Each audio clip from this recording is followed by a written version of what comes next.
Christian biak na pen bahang na man chỉ pen tu ni na tom ngai sun nom hiam in na khem do pen kinial na vi ve hi phial mai phak sa ve nungina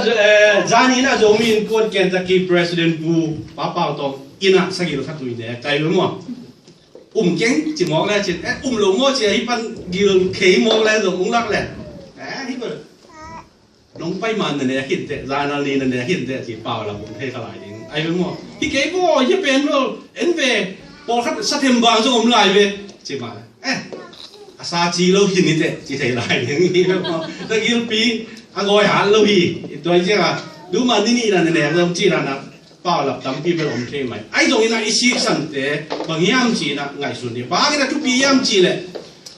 yêu nào khâu sahi thì là một ilung hiang là teo kịp sahi tôi bất trăm rồi là giờ này là cái gen à hi mà thế à đi cái là tú này là à tắm rồi hi lại ông u thế nào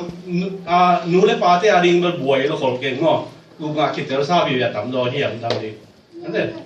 ไอ้ตรงนี้อีกครั้งทักที่อะไรนี่นะบางอย่างจีเลย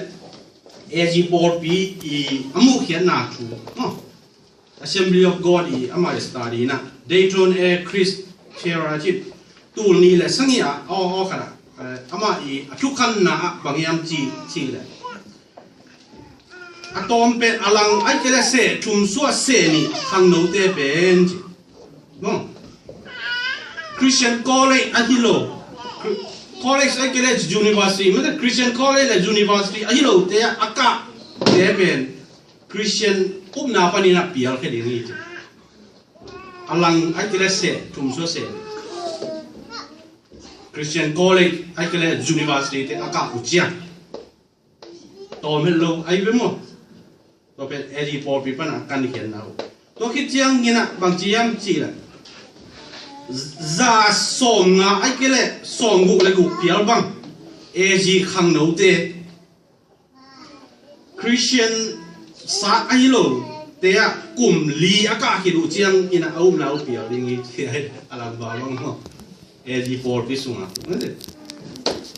Soren Baptist de mu na long tua hi Christian ai lo te ma te get up Paul chi te Paul ho long ma te akan kian na u tua hi in US